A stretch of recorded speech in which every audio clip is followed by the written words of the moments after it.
Hi everyone. അപ്പോൾ വീണ്ടും ഒരു വൈറസ് ഭീതിയിലോട്ട് പോയിരിക്കുകയാണ് നമ്മൾ ഈ ഒരു സിറ്റുവേഷൻ എന്ന് പറയുന്നത്. ഇന്ത്യയിൽ ഇപ്പോൾ ഈ ഒരു ദിവസത്തിനകം 3 HMPV കേസുകൾ സ്ഥിരീകരിച്ചിട്ടുണ്ട്. അതുപോലെ തന്നെ ചൈനയിൽ വടക്കൻ പ്രദേശങ്ങളിലൊക്കെ അത്യാവശ്യം സ്പ്രെഡായി കൊണ്ടിരിക്കുന്നുണ്ട് എന്നുള്ള ന്യൂസുകളും നമുക്ക് വന്നുകൊണ്ടിരിക്കുന്നുണ്ട്. അപ്പോൾ ബിഗ് ബ്രേക്കിംഗ്, അതുപോലെ തന്നെ ബിഗ് ഷോക്കിംഗ്, അങ്ങനെ എങ്ങനെയെന്നൊക്കെ പറഞ്ഞിട്ട് നമുക്കറിയാം നമ്മുടെ മാധ്യമങ്ങൾ എങ്ങനെയാണ് വാർത്ത കൊണ്ടുവരുന്നത് എന്നുള്ളത്. അതുപോലെ തന്നെ സോഷ്യൽ മീഡിയയിലുള്ള ചില ആളുകളാണെങ്കിലും ശരി, ഇപ്പോൾ ലോകം അങ്ങ് അവസാനിച്ചു പോകും എന്ന തരത്തിലാണ് വാർത്തകളൊക്കെ കൊണ്ടുവരുന്നത്. അപ്പോൾ എത്രത്തോളം ഈ പറയുന്ന വാർത്തകളിൽ സത്യമുണ്ട് എന്നുള്ളതാണ് നമ്മൾ പരിശോധിക്കാൻ പോകുന്നത്. ഓതറൈസ്ഡ് ആയിട്ടുള്ള സോഴ്സുകളിൽ നിന്ന് കിട്ടിയിട്ടുള്ള വിവരങ്ങൾ വെച്ചിട്ടാണ് ഈ ഒരു വീഡിയോ തയ്യാറാക്കിയിട്ടുള്ളത്. എന്താണ് ഈ ഒരു വൈറസ് എന്നതിൽ തന്നെ നമുക്ക് ആരംഭിക്കാം. HMP virus or HMPV, human മെറ്റാ ന്യൂമോ വൈറസിനെയാണ് നമ്മൾ ചുരുക്കിയിട്ട് HMP വൈറസ് എന്ന് പറയുന്നത്. ഇത് വാസ്തവത്തിൽ ഇതായിട്ട് അങ്ങ് പൊട്ടിപ്പുറപ്പെട്ട ഒരു അസുഖമോ അല്ലെങ്കിൽ വൈറസോ ഒന്നുമല്ല. ഇതിനു മുന്നേ പല സ്ഥലങ്ങളിൽ, ഇന്ത്യയിൽ പോലും റിപ്പോർട്ട് ചെയ്യപ്പെട്ടിട്ടുണ്ട്. ആദ്യമായിട്ട് 2001 നെതർലാൻഡ്സിൽ റിപ്പോർട്ട് ചെയ്തിട്ടുണ്ട്. അതിനു മുന്നേ ഒരുപാട് ജീവികളിലും, ഈ പറയുന്ന ടർക്കി പോലുള്ള ജീവികളിലൊക്കെ ഈ പറയുന്ന വൈറസ് ഡിറ്റക്ട് ചെയ്തിട്ടുണ്ട്. അപ്പൊ ഇതൊരു പുതിയ വൈറസ് അല്ല. നമ്മളെ സംബന്ധിച്ചിടത്തോളം കോവിഡ് പുതിയൊരു വൈറസ് ആയിരുന്നു. എങ്ങനെയാണ് അത് ഇമ്പാക്ട് ഉണ്ടാക്കാൻ പോകുന്നത്, എന്തൊക്കെയാണ് അതിന്റെ പ്രശ്നം വരാൻ പോകുന്നത് ഒന്നും നമുക്ക് അറിയില്ലായിരുന്നു. പെട്ടെന്നൊരു ഔട്ട് ബ്രേക്ക് വന്നതാണ്. പക്ഷെ അതുപോലെ ഒരു ഔട്ട് ബ്രേക്ക് അല്ല ഇപ്പോൾ വന്നിട്ടുള്ളത്. ഇത് മുന്നേയും ഡിറ്റക്ട് ചെയ്തിട്ടുള്ള സാധാരണ നോർമൽ ആയിട്ടുള്ള ഒരു വൈറസ് തന്നെയാണ്. സ്വാഭാവികമായിട്ടും നമുക്കൊക്കെ ജലദോഷമൊക്കെ വരുന്ന ആളുകളാണ്. സാധാരണയായിട്ട് ആ ഒരു ജലദോഷം വരുന്നതിന്റെ ആ ഒരു ലക്ഷണങ്ങളൊക്കെ തന്നെയാണ് ഈ ഒരു വൈറസിനുള്ളത്. പനി, ചുമ, തൊണ്ടവേദന, ജലദോഷം, ആ ഒരു ലക്ഷണങ്ങൾ തന്നെയാണ് ഈ പറയുന്ന വൈറസും കാണിക്കുന്നത്.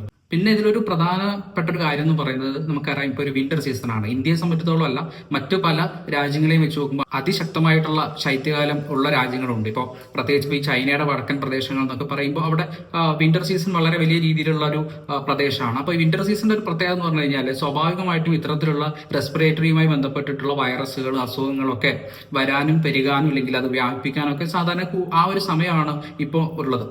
അത് സാധാരണയായിട്ട് വന്ന് വേനൽക്കാലം ആകുമ്പോഴേക്കും പോവും. ആ തരത്തിലാണ് അത് വരാറുള്ളത്. അപ്പോൾ അത്തരത്തിലൊരു ഔട്ട് ബ്രേക്ക് മാത്രമാണ് ഇപ്പോൾ വന്നിട്ടുള്ളതും. നമ്മൾ പാനിക്കായിട്ട് കോവിഡ് വന്നതുപോലെ മുഴുവൻ ഷട്ട് ഡൗൺ ചെയ്യേണ്ടി വരും, ഇല്ലെങ്കിൽ മുഴുവൻ ലോക്ക്ഡൌൺ കൊണ്ടുവരേണ്ടി വരും, അടിയന്തരാവസ്ഥ പ്രഖ്യാപിക്കേണ്ടി വരും. ഇങ്ങനെ ഒരു അവസ്ഥയൊന്നും ഇന്ന് ലോകത്ത് ഉണ്ടായിട്ടില്ല. പിന്നെ ചൈനയിൽ നിന്നും ഇന്ത്യയിലേക്ക് വന്നിട്ടുള്ള വൈറസ് അല്ല ഈ പറയുന്നത്. ചൈനയിലും ഒരു ഔട്ട് ബ്രേക്ക് ഉണ്ടായിട്ടുണ്ട്. അതുപോലെ തന്നെ ഇന്ത്യയിലും സെപ്പറേറ്റ് ആയിട്ട് റിപ്പോർട്ട് ചെയ്യപ്പെട്ടു. അല്ലാതെ ചൈനയിൽ നിന്നും ഇന്ത്യയിലേക്ക് വന്നിട്ടുള്ള ഒരു വൈറസ് അല്ല ഇത്. പിന്നെ സ്വാഭാവികമായിട്ടും ജലദോഷം വന്നതിനൊന്നും നമ്മൾ അങ്ങനെ ആശുപത്രിയിലൊന്നും പോകാറില്ല അധികവും.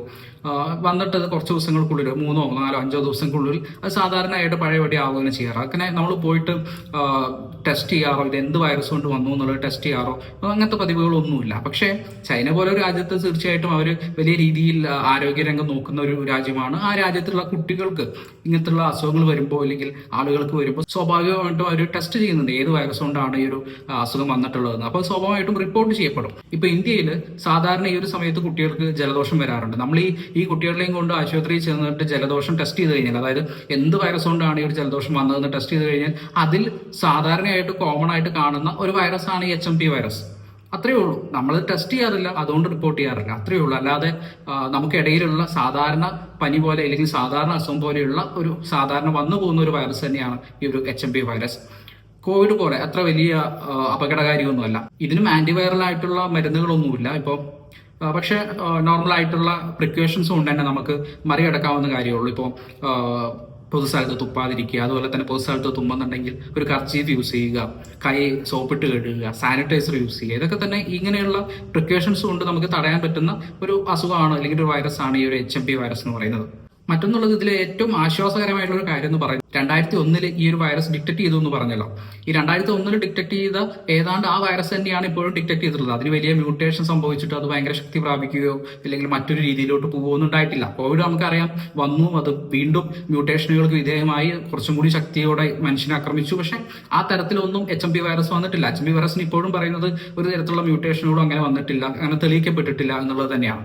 അപ്പോൾ വളരെയധികം ആശ്വാസകരമായിട്ടുള്ള ഒരു കാര്യമാണത്. മ്യൂട്ടേഷനുകൾ വന്ന് കുറച്ചും കൂടി ശക്തി പ്രാപിക്കുകയാണെങ്കിൽ കുറച്ചും കൂടി പ്രിക്കോഷൻസ് എടുക്കേണ്ടി വരും. പക്ഷേ ഇപ്പോഴത്തെ ഒരു അവസ്ഥ വെച്ച് പരിശോധിക്കുമ്പോൾ സാധാരണയായിട്ട് ഈ ഒരു വിന്റർ സീസൺ കഴിയുന്നതോടുകൂടി നമുക്കിടയിൽ നിന്നും ഈ ഒരു വൈറസ് പോവും എന്ന് തന്നെയാണ് എല്ലാവരും കണക്കാക്കപ്പെടുന്നത്. ആ തരത്തിൽ തന്നെയാണ് നമ്മുടെ റിസോഴ്സുകളിൽ നിന്നൊക്കെ ന്യൂസുകൾ വന്നുകൊണ്ടിരിക്കുന്നത്. അപ്പോൾ വലുതായിട്ട് ഇവിടെ എന്തോ ലോകത്തെന്തോ സംഭവിച്ചു, പുതിയതായിട്ട് വലിയൊരു അസുഖം കണ്ടുപിടിച്ചു, വലിയൊരു ഔട്ട് ബ്രേക്ക് ആണ്, ഷോക്കിംഗ് ന്യൂസ് ആണ്, ഇത് രാജ്യം മൊത്തം അടച്ചിടാൻ പോവുകയാണ്, അല്ലെങ്കിൽ അടിയന്തരാവസ്ഥ പ്രഖ്യാപിക്കുകയാണ്, മുഴുവൻ കാര്യങ്ങളും പഴയതുപോലെ നമ്മുടെ ആ കോവിഡ് വന്നതുപോലെ ലോക്ക്ഡൌൺ ഒക്കെ വന്ന് തൊഴിലും എല്ലാം നഷ്ടപ്പെട്ട് ആ തരത്തിലോട്ട് നമ്മൾ പോവുകയാണ് പോവുകയാണ് എന്ന തരത്തിലുള്ള ന്യൂസുകളൊക്കെ ആ തരത്തിൽ അവഗണിക്കണം എന്നുള്ളതാണ് പറയാനുള്ളത്. അതിനു വേണ്ടിയിട്ടാണ് ഈ പറയുന്ന വൈറസിനെ കുറിച്ച് ഇത്രയും വിശദീകരിച്ചത്. അല്ലെങ്കിൽ വിശദീകരിക്കേണ്ട ആവശ്യം നമുക്ക് വരുന്നത്. ഒരുപാട് പേര് പേടിപ്പിക്കാൻ നോക്കുന്നുണ്ട്, ഒരുപാട് പേര് പേടി മാത്രം വിറ്റുകൊണ്ട് ജീവിക്കാൻ ശ്രമിക്കുന്നുണ്ട്. സോ അതിലൊന്നും പെടാതെ ജാഗ്രത മാത്രം, അതായത് വേണ്ട പ്രിക്കോഷൻസ് മാത്രം എടുത്ത് മുന്നോട്ട് പോകുക എന്നുള്ളതാണ്. വേണമെന്നുണ്ടെങ്കിൽ ഒരു സർജിക്കൽ മാസ്ക് യൂസ് ചെയ്യാം. കുട്ടികൾക്കൊക്കെ പനി വരികയാണെന്നുണ്ടെങ്കിൽ സ്കൂളിൽ പോകുന്നത് ഒരു 2-3 ദിവസത്തേക്ക്